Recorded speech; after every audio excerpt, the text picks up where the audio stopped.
बिहार चुनाव में प्रचार के लिए पहुंचे हैं बॉलीवुड स्टार और गोरखपुर से सांसद रवि किशन जी। आपका बहुत बहुत स्वागत है। सबसे पहले आपको बहुत बहुत बधाई। आपको एक बार फिर से एक बहुत बड़ा अवार्ड के लिए आपको दादा साहब फाल्के अवार्ड हमको मिला लापता लेडीज के लिए। सो आईफा हो गया, फिल्म फेयर अवार्ड हो गया, दादा साहब फाल्के हो गया।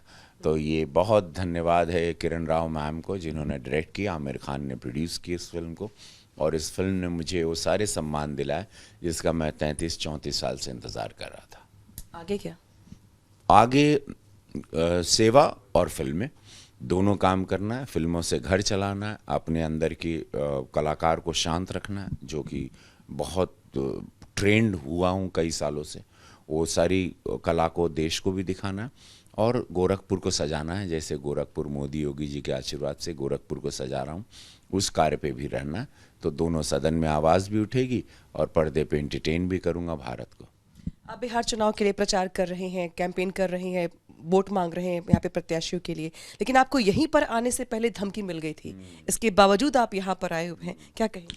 देखिए, सुपरस्टार की कंफर्टेबल लाइफ में जी रहा था, सब कुछ महादेव की कृपा से मुझे मेरे पास था। अगर मैं राजनीति में आया हूँ तो कुछ सोच के आया हूँ।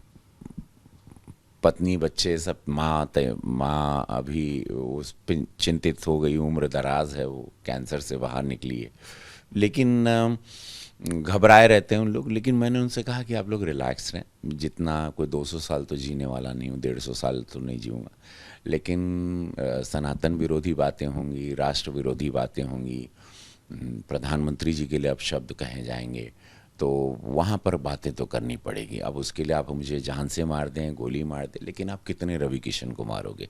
ये देश 2014 के बाद ऐसा अलग-सी है सब में, जिसका किसी को अंदाज़ा नहीं है। इसीलिए भारतीय जनता पार्टी की सोच राष्ट्र सर्वोपरि के साथ हम लोग हर राज्य जीत रहे हैं। सत्य तो है कि विकास के साथ सत्यता और ज़ीरो करप्शन, ये प्रधानमंत्री जी की नीतियाँ इतनी पसंद आ रही युवाओं को, माता बहनों को, खासकर इस भारत को जो सिर्फ स्कैम और भ्रष्टाचार सुनता था, देखता था। तो अब उसमें हमको कोई धमका रहा है जान से मारने के लिए, तो सब इमेच्योर बातें हैं उनकी। जेन्युइन धमकियां हैं, पुलिस उसको पता करी, पकड़े भी जाएंगे, कड़ी सज़ा भी होगी। जितने भी हैं, रोज़ फ़ोन कॉल आ रहे हैं, कोई बात नहीं, लेकिन रोज फोन कॉल आ रहे हैं। हाँ, तो बट उसके अलग कहीं दिल्ली में भी पुलिस एनसी हो गई है, एफआईआर हो गया है, गोरखपुर में भी हो गया है, तो नो प्रॉब्लम, वो पकड़े जाएंगे। उनके पीछे कौन है वो जानना ज़रूरी है कि एक सांसद को, एक नॉन सुपरस्टार को जो पूरे विश्व में जाना जाता है, उसको कोई धमका रहा है तो बहुत वेल प्लान्ड होगा, वेल कोरियोग्राफ्ड होगा। किसी पे शक है आपको कि मतलब कौन कर रहा है? वो सब पुलिस का काम है। डेफिनेटली पुलिस तो पूरा बाल की खाल निकाल लेगी, वो तो बच ही नहीं पाएंगे। वो कहाँ से उसके सारे तार, अब वो ये बहुत ही एआई का ज़माना है, बहुत डिजिटल हो गई पुलिस भी, हाईटेक हो चुकी है भारत की पुलिस, चूँकि अमित शाह जी ने हर तरीके से स्ट्रॉन्ग कर दिया है सबको। तो अब वो समय गया कि अब लेट लतीफ़ वाली बात नहीं, जल्दी पकड़े भी जाएंगे और उन लोगों को अच्छी से अच्छी उनकी सेवा भगत भी पुलिस करेगी।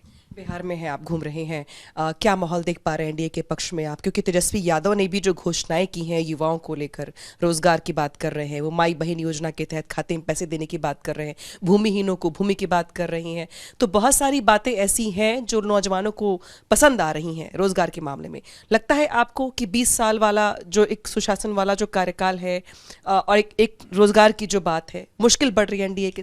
देखिए ना, ऐसी कोई बात नहीं। मैं बिहार ने मुझे सुपरस्टार बनाया। मैं 2001 से यहाँ आ रहा हूँ, मैं जंगल राज के दौर में भी यहाँ आता था। तो बिहार किसी से छिपा नहीं, सड़कें, व्यवस्थाएं, बिजली, पानी, समस्याएं, शौचालय नहीं थे, मकान गरीबों के नहीं थे, गरीबों को किसान आत्महत्या करते थे, वो सारी चीज़ें प्रधानमंत्री जी ने आया और प्रधानमंत्री जी के आते समस्याओं का निस्तारण तुरंत होने लगा। शौचालय हुआ, रसोई चूल्हा जहाँ लकड़ी से फूका जाता था वहाँ पे, और 80 करोड़ जनता को, और बिहार में भी अनाज सबको मुफ्त मिलने लगा। 6,000 किसान के खाते में होने लगे जो अब 9,000 हो जाएंगे।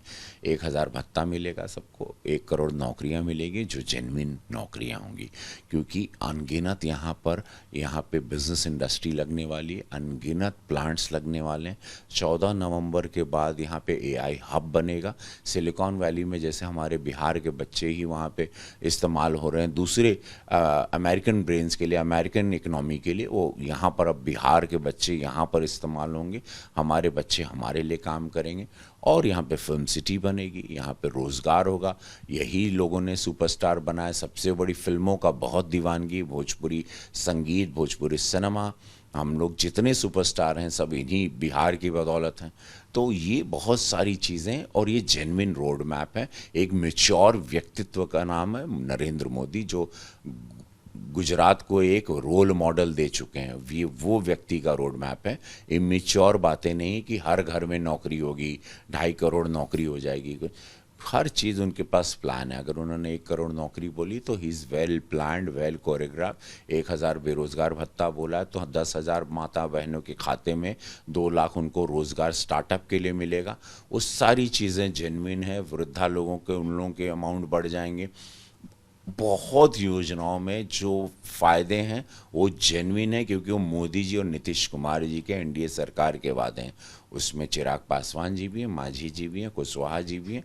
तो एक अद्भुत संगम ये 5 पांडवों का है, जिसको बिहार माँ जानकी के मंदिर के साथ, मखाना एक बहुत बड़े प्लांट के साथ स्वीकार करके हर जगह मैं जा रहा हूँ, सैलाब आ रहा है। माता बहनें पूरे चुनाव की रूपरेखा बदलने जा रही हैं।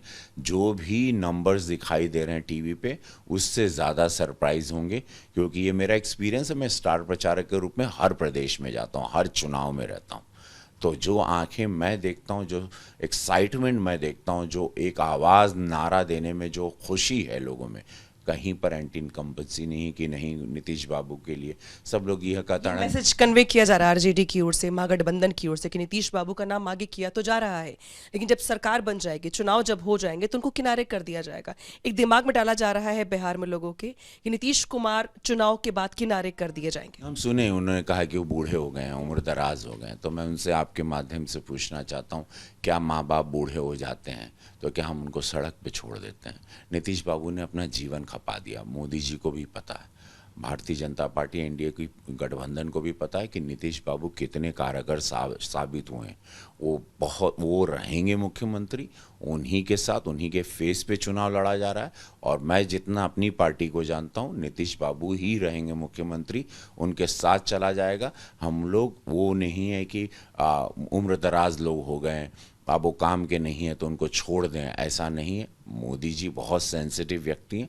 मोदी जी इस उम्र में भी देखिए कितना स्ट्रांगली काम करते हैं। मोदी जी अपनी शक्तियों को जानते हैं और नीतीश बाबू की शक्तियों को जानते हैं। और सब लोग, चिराग बाबू से लेके हर लोग, सब लोग चाह रहे हैं कि नीतीश रहें। अब की बार फिर नीतीश कुमार, हर जगह यह बात होता। आज हम बेगूसराय गए थे, जहाँ पे कल राहुल बाबू पानी में डुबकी मारे थे, तो मैं वहीं था। आज मेरा 100 मीटर पे मेरा भी मंच लगा था, बहुत भीड़ आई थी। कोशिश तो कर रहे हैं ना, उन्होंने मछली पकड़ने का मल्लाहों के साथ जाके कोशिश किया। एक तरीके से वो मैसेज दे रहे हैं बिहार में मल्लाह समाज में, तो वो भी तो कोशिश कर रहे हैं वोटरों को अपने पाले में। नहीं, सब लोग वहाँ कहना कि देखा वो पिकनिक खातिर आया रहना कि पानी में तनी जाए में ओजा जाके let's go have some swim, let's catch some fishes. So उन लोग बोले ना हो भैया, ये बिहार का मछली बा, इतनी आसानी से हाथ नहीं लगेगी। तो वो बात एक बहुत अच्छा, वहाँ पे एक मजाक हो गया कि आ रहा ना पानी में, आई नो उन लोग पिकनिक करने आते हैं, पानी में बुड़की मारते हैं, मछलियों नहीं हाथ आई, लेकिन उनसे कह दिया भैया हो, हमको बोले कि जब जइबा कि बिहार का मछली बा नहीं आई, इनके मालूम बा कि हमनी के मोदिया जी चाहें, काहे कि वो हमके जेकर खाई वह का गायब, हमके जे खियावत ताड़न, जे दे ताड़न, हम उन्हीं का गायब, और मोदिया जी हमके दे ताड़न, नीतीश कुमार हमके देना। आज मेरे घर पर अगर सड़क आई है गांव में, तो मेरी बेटियां पहले इस गांव की, बिहार की, यूपी की, या पूरे देश की बेटियां कक्षा 7 के बाद नहीं पढ़ती थी। जहाँ प्रधानमंत्री सड़क योजना आई, सबके दरवाजे सड़क आई, बेटियां पढ़ना शुरू कर दी। जहाँ पर सड़क आई सबके गांव में, लोगों की मृत्यु की रेट कम हो गई, because hospital they reach immediately. So all those facilities, you know, many things. 5 lakh का इलाज ने इतना बड़ा रेवोल्यूशन लाया। 25 लाख लेकिन मुख्यमंत्री योगी तो प्रचार करने आज आए थे दीघा में, उनकी जनसभा थी। उन्होंने बटेंगे तो कटेंगे वाला नारा बिहार में भी दोहरा दिया। तो अब विपक्ष के लोग ये कह रहे कि जब इतना सारा काम ही कर दिया है, सब कुछ कर दिया है, तो ये बटेंगे तो कटेंगे वाला नारे की क्या जरूरत थी? देखिए, अगर ये महाराज जी ने बात कही है तो कारण ये है कि ये बिरादरी को बांटने की जो बात होती है, इसी जात में बांट बांट के हिंदुओं को बर्बाद कर दिया गया। उनको हमेशा उनकी ग्रोथ को रोका गया कि हम तो हर बिरादरी के लिए करना कुछ नहीं, सबको महल में रहना, बिरादरी की राजनीति पूरी करना। लेकिन बिरादरी के लिए क्या की हो, किसी के पास वो सर्टिफिकेट्स नहीं कि मैं जीता था तो मेरी सरकार थी तो मैंने इस बिरादरी को पूरा राजा बना दिया, ये बिरादरी के सब बच्चे सब गरीबी ख़त्म कर दी, ये जैसे कांग्रेस का नारा था देश से गरीबी ख़त्म कर देंगे। तो ये सारी बातें, तो ये जब भी बांटते हैं चुनाव के टाइम पे कि तुम ये हो, तुम मल्लाह हो, तुम ये हो, तुम यदुवंशी हो, तुम वो हो, तुम मुसलमान हो, मुसलमान में भी ये है, ये जो हिंदुओं के साथ जो सबसे ज़्यादा किया जाता है कि हम लोगों को पूरा जात में बांट दिया जाता है।